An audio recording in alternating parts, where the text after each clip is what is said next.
Hi, I'm Pooja Deng. I'm a women's leadership and executive coach, and what follows is today's coaching insight. Thanks so much for watching.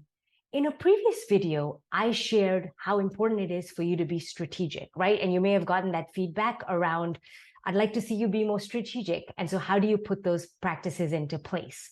Now, the biggest pushback I get, rightly so, is that I don't have time. It's taking so much time for me to just execute on the deliverables that my team is responsible for, not to mention I'm developing and coaching my team, that I don't have the time to become a more strategic leader. So here, what I'd like to cover is 2 ways in which you may be able to free up some more time in your team, which a lot of managers sort of make this mistake. The number one is becoming a bottleneck. And let me tell you what I mean by that. So I have a client, for instance, whose main function of their team is to basically fulfill requests from other members of the team, right? And so like requests keep coming through, she will review the request and then assign it to the right person on her team for them to execute and fulfill through. Now, here's where the problem comes in.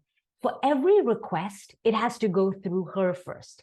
And then she determines, okay, who's the right person for this? And how long do I think this is going to take? And then she assigns it to the person. Now, can you see how this is a bottleneck situation, right? Because while it might seem like it's running great, they're going through her and then she's filtering it to the team.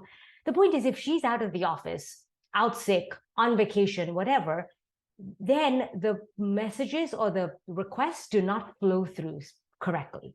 Number 2, if she's the only one that has a system in her mind in place on who's performing each function, then that's also a bottleneck, right? There's inefficiency created there as well.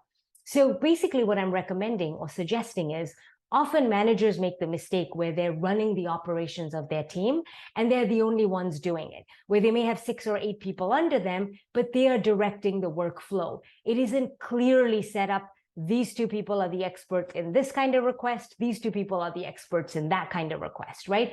If you have a system or structure in place, you want to create an environment in which even when you're not there, something comes in, it filters through, everyone knows what they're doing, and the manager does not have to be the bottleneck. Now, what this will allow is for the manager to have a little bit more free time, which you can then attribute and spend on being more strategic. You really shouldn't be the person that's sort of channeling the work and divvying up tasks, especially if you want to continue to grow as a leader. That is not a skill that you need to keep getting better at. You need to sort of stop doing that. In the next video, I will share yet another sort of tip and common mistake that managers make as they manage their team, which keeps them sort of bogged down in the details and not have enough time to build their strategic muscle. Thanks for watching.